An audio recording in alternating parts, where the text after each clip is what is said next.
On paper, the result looks clean. Team USA wins gold. Another Olympic cycle ends with dominance. Another chapter closes in American basketball history with the same familiar headline: Mission accomplished. That's the version most people remember. That's the version the highlights replay. That's the version the official statements were designed to lock in place. But this Olympics wasn't a celebration. It was containment.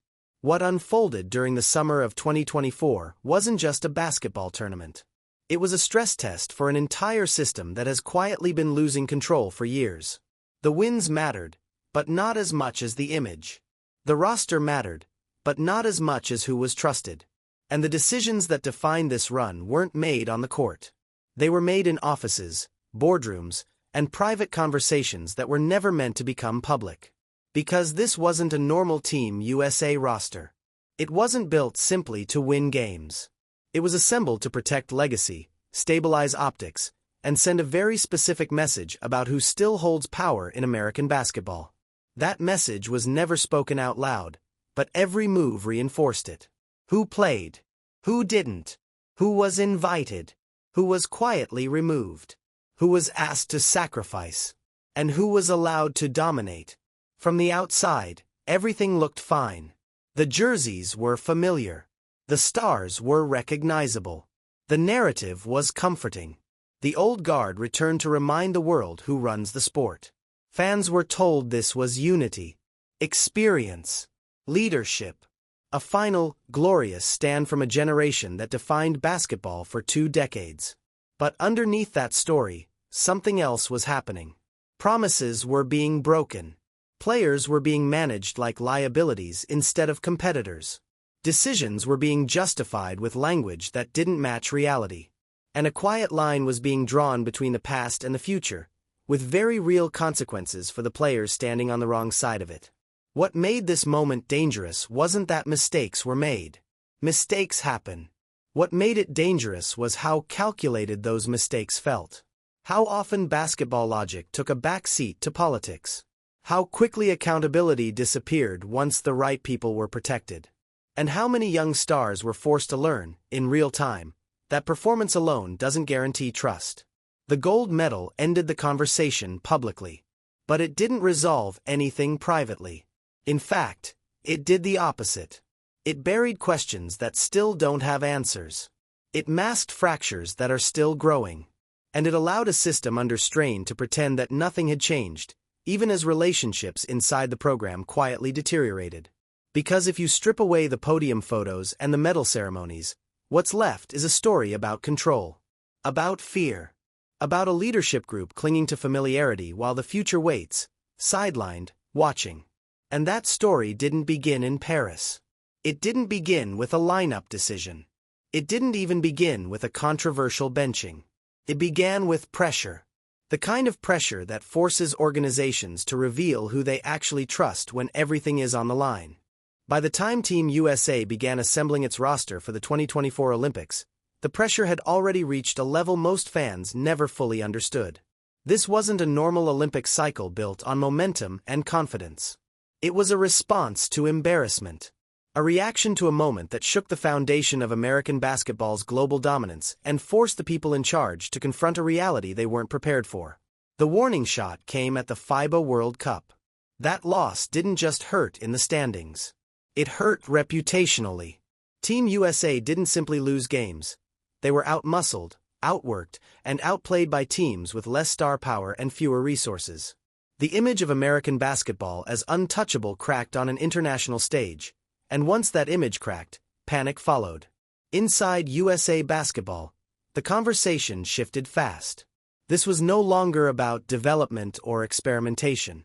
It was about damage control, about restoring authority, about reminding the world, and maybe reminding themselves, that American basketball still sat at the top of the hierarchy. That's why this roster looked the way it did. The decision to bring back the sport's most iconic veterans wasn't rooted purely in strategy. It was rooted in trust. When systems feel unstable, organizations don't look forward. They look backward. They reach for familiar faces, proven brands, Players whose reputations are larger than any single game or tournament. Players who could carry not just the offense, but the narrative. The message was subtle but clear: experience over evolution. Publicly, this was framed as leadership, as wisdom, as one last chance to watch legends share the floor under the same flag. The marketing practically wrote itself. Redemption Arc Legacy Run. A reminder tour for the rest of the world. But behind that framing sat a deeper anxiety. Because this wasn't just about winning gold. It was about preventing a symbolic loss of control. The stakes were cultural, not just competitive. A second failure on the international stage would have raised uncomfortable questions. Questions about whether the rest of the world had caught up. Questions about whether the NBA's style still translated globally. Questions about whether younger American stars were truly prepared to lead on the biggest stage. And those were questions the program didn't want asked out loud. So the solution wasn't to gamble. It was to consolidate. That consolidation came at a cost. When you design a roster around trust instead of balance, around legacy instead of momentum, you immediately narrow the margin for error. You also create an invisible hierarchy. Some players arrive knowing the offense will flow through them.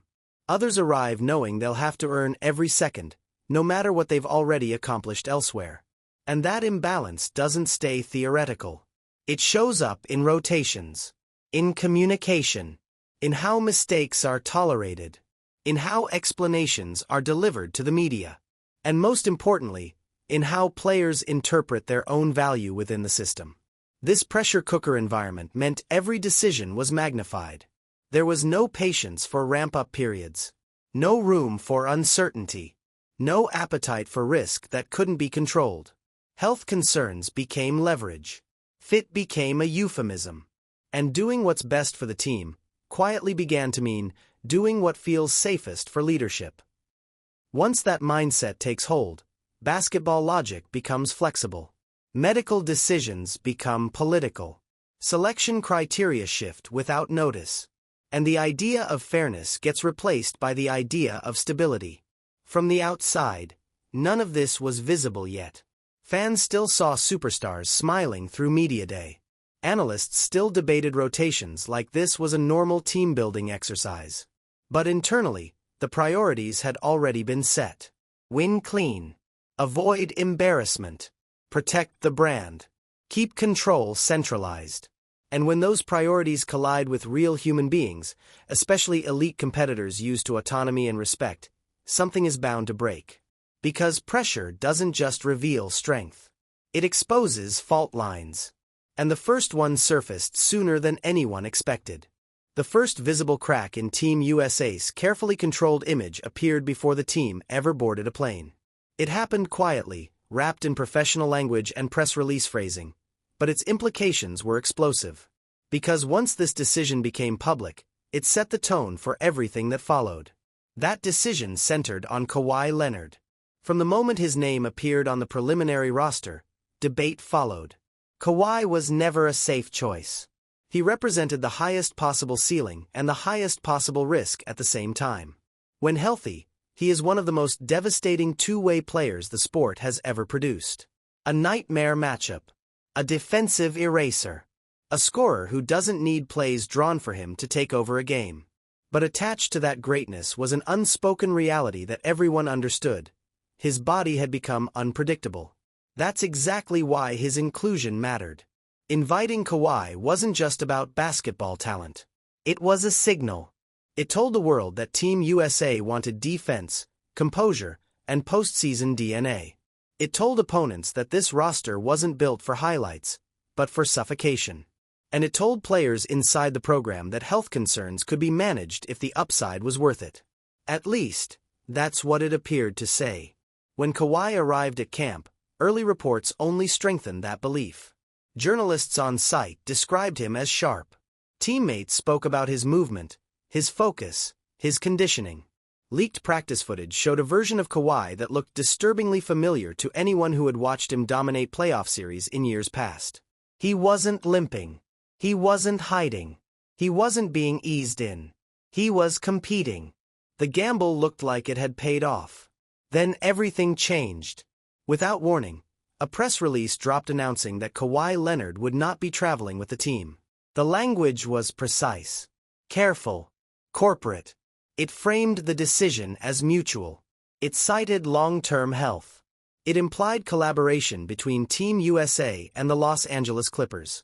On the surface, it sounded responsible, mature, sensible.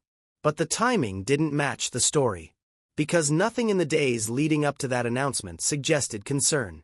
There were no visible setbacks. No reports of pain. No minutes restrictions. No altered routines. To the outside observer, this looked less like a medical decision and more like an organizational pivot. That perception hardened when the Clippers spoke. In a rare moment of public contradiction, the Clippers' front office made it clear that this was not their call. They did not pull Kawhi. They were comfortable with him playing. They had monitored the situation and had no objections.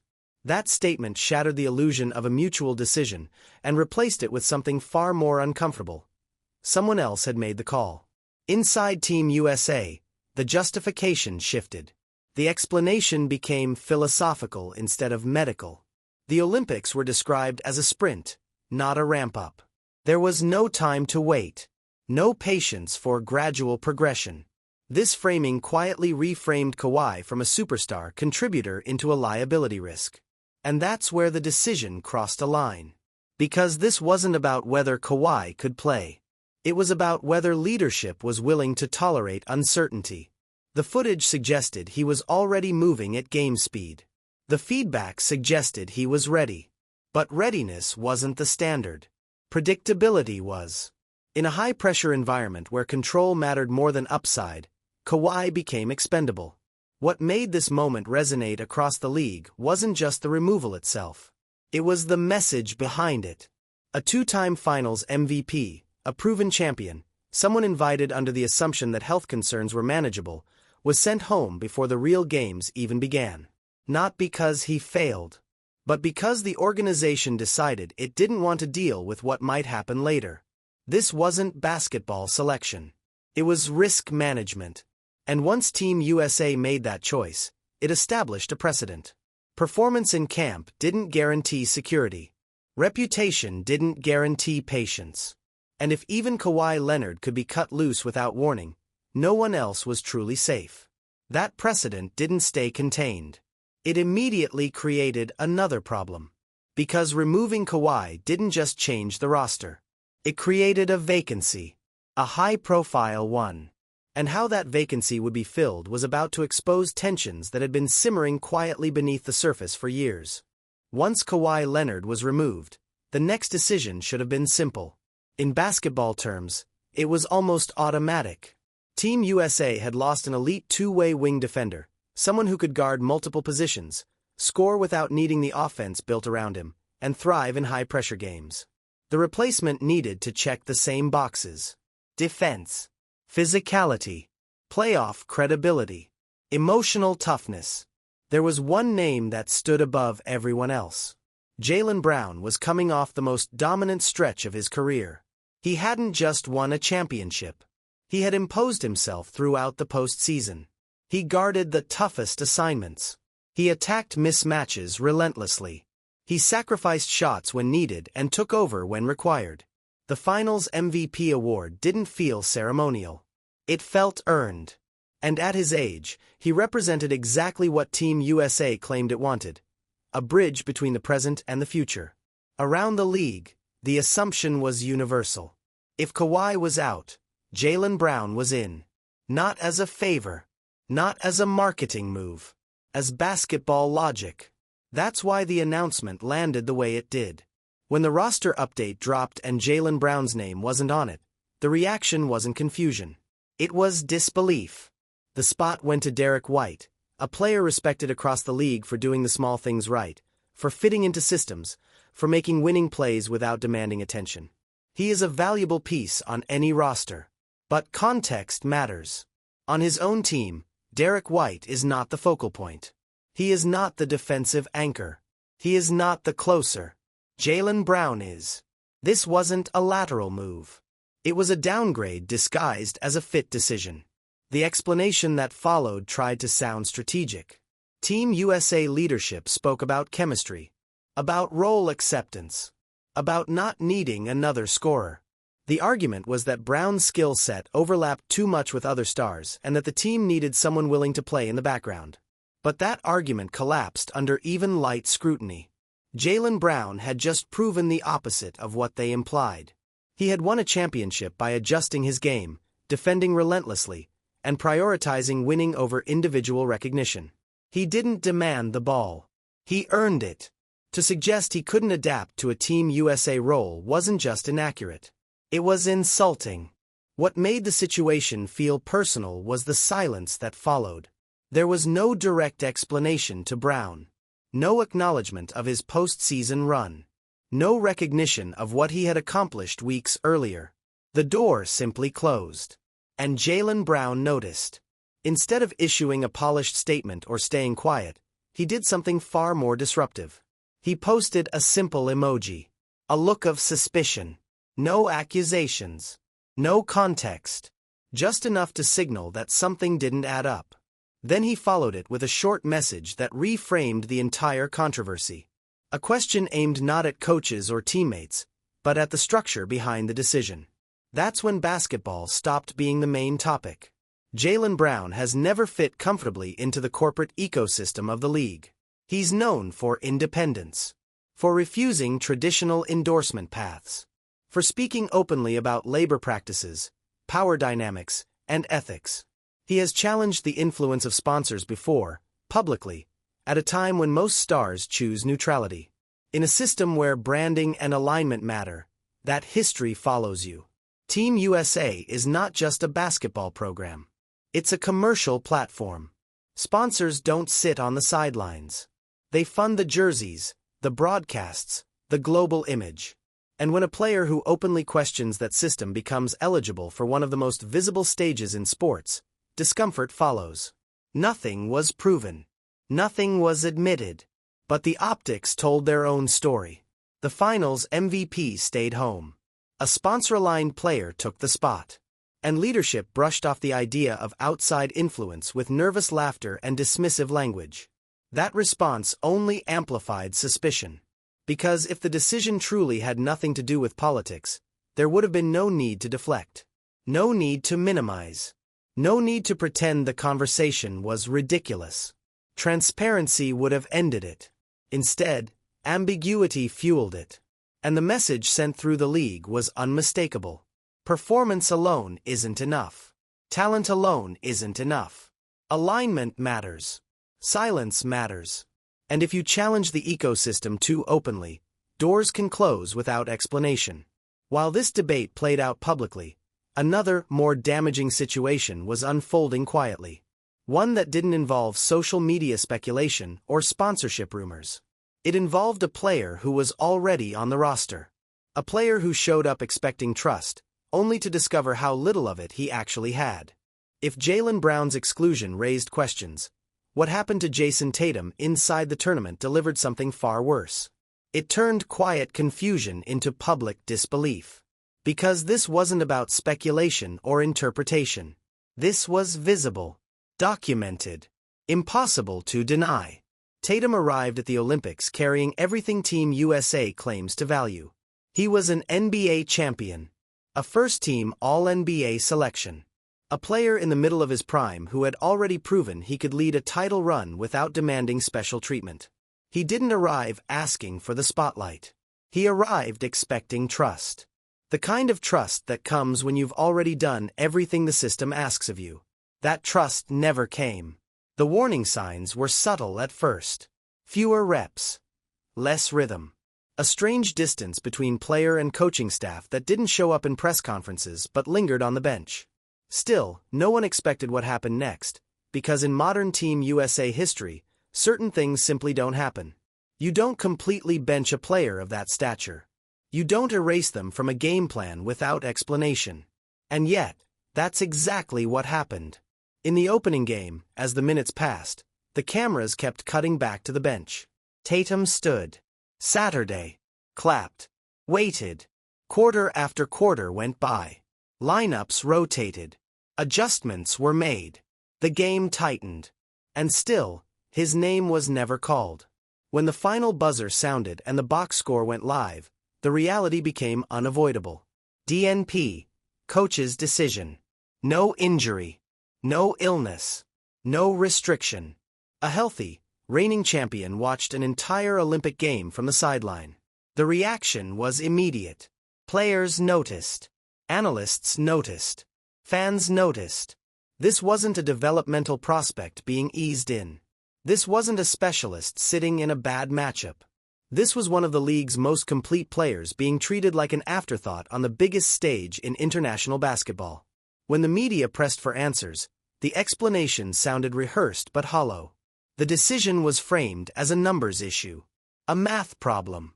Too many stars. Not enough minutes. Certain combinations working better than others. It was the language of avoidance, not clarity.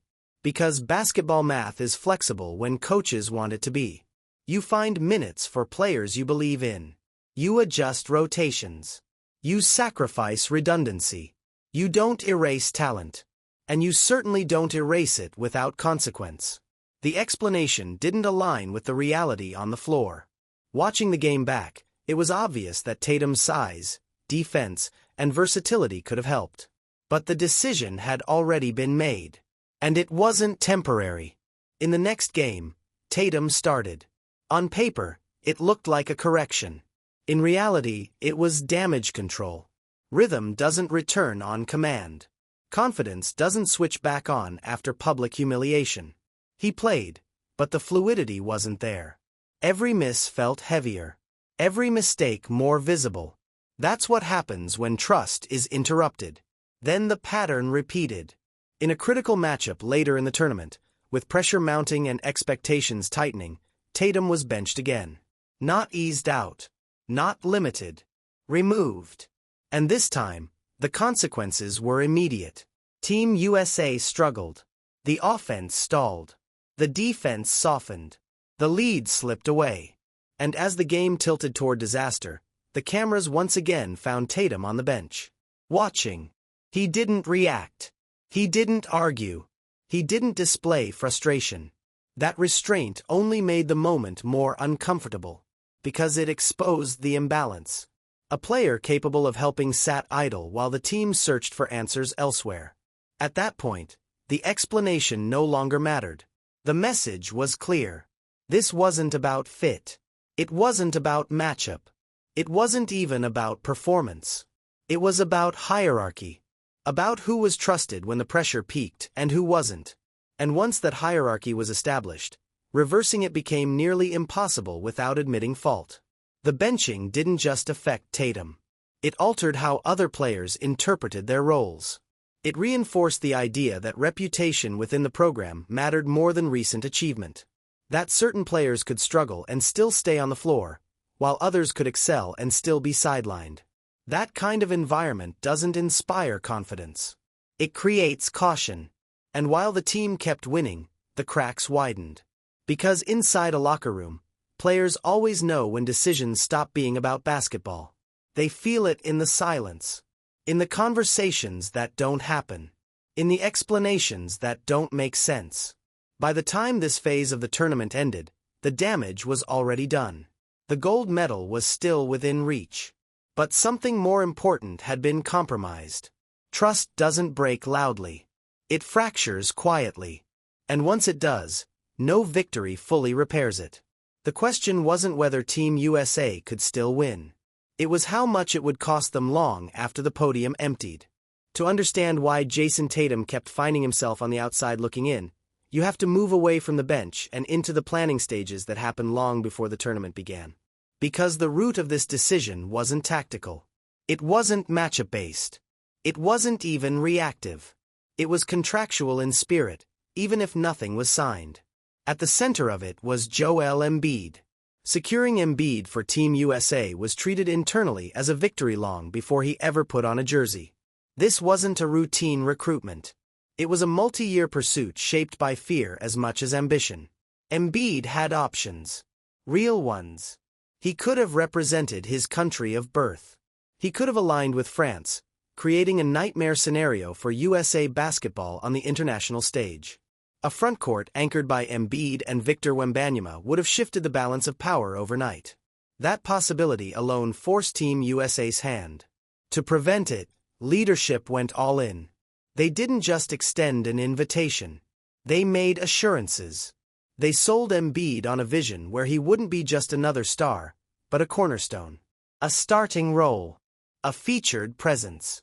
A validation that choosing Team USA was the correct decision both competitively and symbolically. Those promises mattered. And once they were made, they couldn't be quietly undone. When Embiid arrived at camp, the reality didn't fully align with the expectations. He wasn't dominant out of the gate. The international game exposed weaknesses that don't always show up in the NBA. The pace was different. The spacing was tighter. The officiating didn't reward the same physicality. In exhibition games, his conditioning lagged. His reads were slower. In pick-and-roll coverage, he was vulnerable. Meanwhile, other options flourished. Anthony Davis looked engaged, mobile, and disruptive. Bam Adebayo brought energy, switching ability, and comfort in chaos. On pure basketball merit, both offered cleaner fits.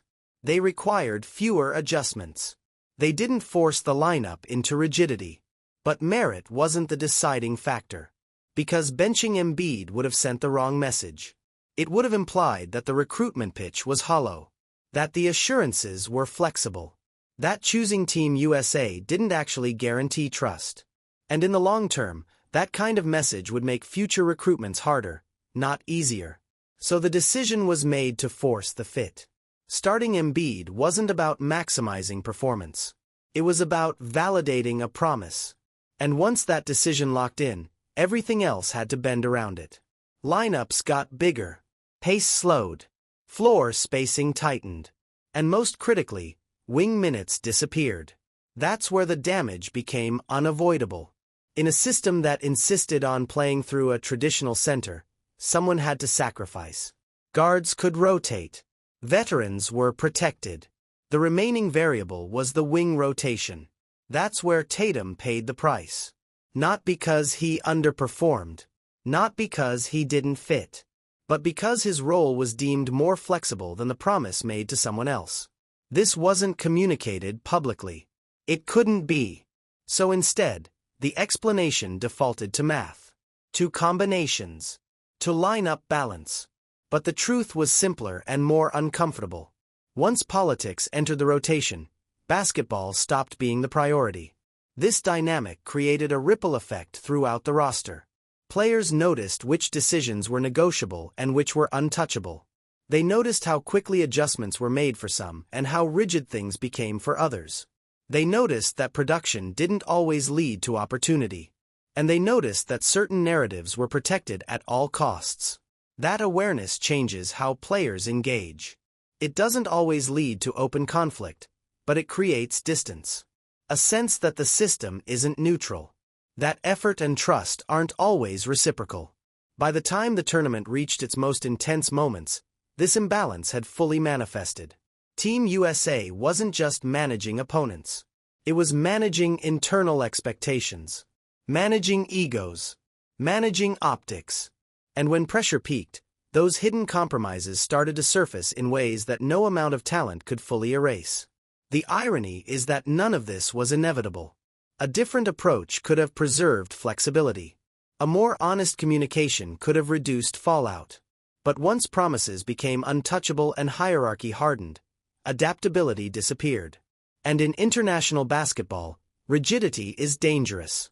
The gold medal would eventually provide cover. But the cost of forcing this alignment wouldn't disappear. It would linger. In future decisions. In future invitations. In how players interpret the value of committing to a system that claims to represent them, but doesn't always protect them equally. Because once a team chooses politics over performance, even temporarily, it teaches everyone watching a lesson they won't forget. By the middle of the tournament, the divide inside Team USA was no longer theoretical. It wasn't something analysts had to read between the lines to notice. It was visible in the flow of the offense, in the distribution of minutes, and in who was empowered to make mistakes without consequence. This roster wasn't operating as one unit. It was operating as two timelines sharing the same jersey. On one side stood the veterans, the faces of an era that defined basketball for nearly 2 decades. Their authority was unquestioned. When the offense stalled, the ball found them. When momentum shifted, the adjustments revolved around them. They were given the freedom to play through struggles, to experiment, to dictate pace. That trust was baked into the structure before the first game tipped off. On the other side were the players meant to inherit the future. Younger stars who had already proven themselves at the highest level in the NBA but were still treated as apprentices within this system. Their roles were conditional, their minutes fragile, their mistakes amplified. They were expected to adapt instantly, sacrifice quietly, and accept ambiguity as part of the process. This wasn't framed as favoritism. It was framed as respect for experience. But respect becomes a problem when it hardens into immobility. The offense made this clear. Possessions frequently defaulted to familiar patterns. The ball moved less freely through younger players who thrive on rhythm and continuity. Instead, it returned again and again to isolation sets and trusted actions that felt comfortable, even when they weren't efficient. When those sequences worked, they validated the hierarchy. When they didn't, adjustments were slow. You could see the hesitation. Younger players began to play not to make mistakes, rather than to impose themselves. When confidence erodes, creativity follows. Players stop attacking instinctively. They stop experimenting. They wait. And waiting is the opposite of what makes elite competitors elite. Even those who managed to carve out visible roles felt constrained. Their energy was welcomed, but only within narrow boundaries. Swagger was tolerated until it disrupted order. Initiative was praised until it challenged structure. The message wasn't hostile, but it was clear. This wasn't their team yet. That clarity matters.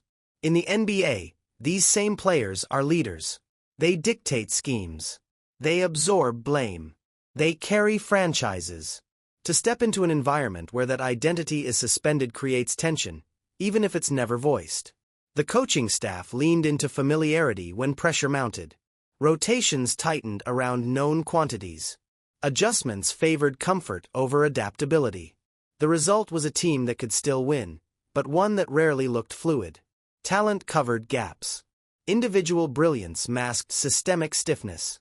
This approach didn't just affect minutes. It affected morale. When players sense that outcomes are predetermined, effort becomes transactional. You do your job. You stay professional. But the emotional investment shifts. You stop believing that impact alone will change your standing. And once that belief fades, so does cohesion. None of this erupted into open conflict. There were no locker room blow-ups. No public confrontations. That silence is often misinterpreted as harmony. In reality, it's restraint. The kind that builds quietly and releases later, in different forms. The generational divide wasn't about age. It was about trust. About who leadership believed could be relied upon when uncertainty crept in. And once that line was drawn, it influenced every decision that followed. Team USA was still winning. The record was intact. The podium was still within reach. But internally, the cost of prioritizing comfort over evolution was already accumulating. And eventually, that cost moved beyond the court. The moment this stopped being just a basketball conversation was the moment the silence broke outside the locker room. Not from a player. Not from a coach. From someone with nothing to gain from protecting the narrative. A simple question appeared online, the kind fans ask every day when something doesn't make sense. Was he hurt? Was there something the public didn't know? The answer came back short, direct, and devastating. No. He was healthy. In 3 words, the last layer of cover disappeared. That response didn't escalate the situation emotionally. It clarified it. It confirmed what many already suspected but couldn't prove. The benching wasn't medical. It wasn't precautionary. It wasn't circumstantial. It was intentional. And once that confirmation existed, the conversation could no longer be redirected. Media tone changed almost instantly. Post-game coverage stopped sounding celebratory. Wins were no longer framed as dominance. They were interrogated. Press conferences shifted from routine breakdowns to pointed questioning. Why didn't he play? What changed? How does this align with previous explanations? The same answers were repeated, and each time they sounded thinner. This wasn't a media pile-on at first. It was confusion turning into skepticism. Then the louder voices entered the conversation. On national television, respected analysts openly questioned the logic of the decisions. They weren't attacking the team's talent. They were challenging the process. They pointed out inconsistencies. They compared resumes. They asked the question everyone else was avoiding. How does a first-team All-NBA player disappear in a tournament where margins are already thin? Stephen A. Smith didn't hedge. He framed it as disrespect, as mismanagement, as ego overriding common sense. He wasn't alone. Charles Barkley echoed the sentiment, calling the situation unnecessary and self-inflicted. When former players speak that bluntly, it's rarely accidental. They recognize patterns. They know when something isn't adding up. The coaching staff felt it. Responses grew shorter. Body language tightened. Irritation crept into answers that were supposed to project confidence. The more leadership tried to minimize the issue, the more attention it attracted. Because at that point, it wasn't about one player anymore. It was about credibility. Every explanation invited another question. If minutes were the issue, why didn't adjustments happen when the team struggled? If matchups dictated decisions, why weren't they reassessed in real time? If trust was the foundation, why did that trust seem so unevenly distributed? Those questions didn't have clean answers. And the absence of answers created a new pressure layer, one that had nothing to do with opponents. Instead of focusing solely on preparation and execution, the team now had to manage perception. Every substitution became a talking point. Every rotation was scrutinized. Even successful stretches were dissected for what they excluded rather than what they achieved. This kind of environment is corrosive. It doesn't necessarily fracture teams immediately, but it distracts them. It pulls attention away from cohesion and toward justification. Players become aware of narratives they can't control. Coaches become defensive. Leadership circles inward. Ironically, this scrutiny didn't weaken Team USA's resolve. It hardened it.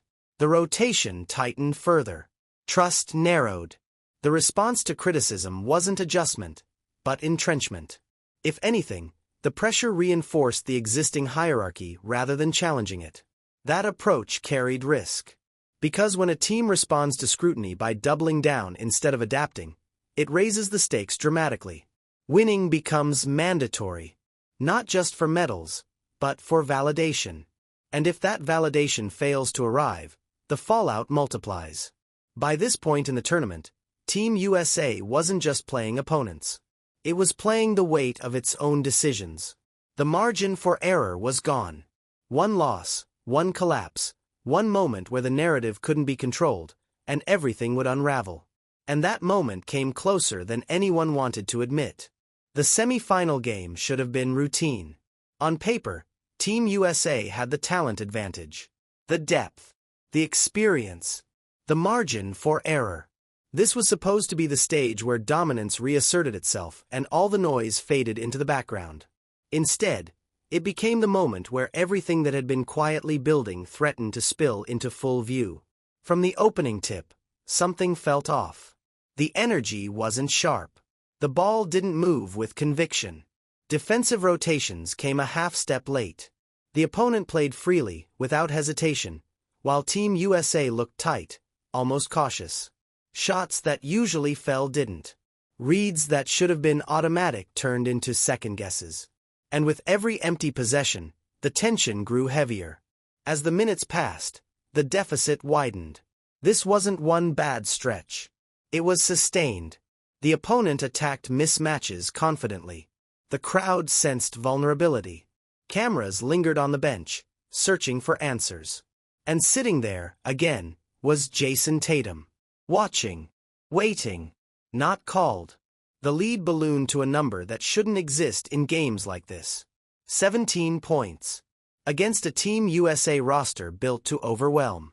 Against a lineup designed to prevent exactly this scenario. At that moment, the conversation stopped being hypothetical. This was no longer about respect or roles or future implications. This was about survival. Because if Team USA lost this game, every decision made over the past month would be reevaluated publicly and mercilessly. The Kawhi situation. The Jaylen Brown snub. The Tatum benchings. The rigid rotations. All of it would be reframed not as controversial, but as catastrophic. And then one player changed the trajectory. Stephen Curry caught fire in a way only he can. Shots from distances that shouldn't be practical. Quick releases that erased defensive pressure. A rhythm that felt inevitable once it started. Three-pointer after three-pointer cut into the lead.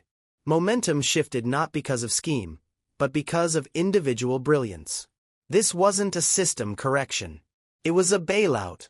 Curry scored 36 points, including 9 three-pointers, dragging the team back from the edge. Possession by possession, the gap closed. The opponent tightened. Mistakes crept in. And eventually, the game flipped. Team USA escaped. Not comfortably. Not convincingly. But intact. When the final buzzer sounded, the reaction wasn't joy. It was relief. The gold medal was still possible. The narrative was still salvageable. And most importantly, the questions could be deferred. Because winning doesn't erase mistakes, but it does delay accountability. It allows leadership to frame decisions as justified by results rather than examined by logic. That semi-final wasn't remembered as a warning. It was packaged as resilience, as championship DNA, as proof that experience matters. But beneath that framing sat an uncomfortable truth. If not for one extraordinary performance, everything would have unraveled. The final followed a similar script, just cleaner. Enough control. Enough execution. Enough firepower to close the door. The podium photos were taken. The anthem played. Gold medals were placed around necks. From a distance, it looked complete. But completion isn't the same as resolution. Because the underlying fractures didn't heal. They were simply covered. The future stars didn't forget how expendable they felt. The excluded players didn't forget how easily logic bent. And leadership didn't demonstrate adaptability. It demonstrated that winning was enough to justify the process. That lesson will linger. The next generation of American stars will remember this summer not just as an Olympic victory, but as a moment of clarity. A moment when they learned where they stood when legacy felt threatened. When politics entered rotations. When trust was conditional. Gold medals fade into history. Relationships shape the future. And the real impact of this tournament won't show up in record books. It will show up in future commitments. In future decisions. In how players weigh the cost of aligning with a system that prioritizes control over continuity. If Team USA wants to remain dominant, it will eventually have to reckon with that cost. Because you can win while ignoring the future for a while. You just can't do it forever. If you found this breakdown valuable and want more deep, story-driven analysis that goes beyond headlines, subscribe to the channel. Subscribing helps you stay ahead of the narratives shaping the sport. Like the video so it reaches more fans who care about what really happens behind the scenes, and leave a comment with your thoughts or questions, especially if you notice something others missed. Engagement matters more than ever, and your support helps this channel keep delivering high-level basketball storytelling.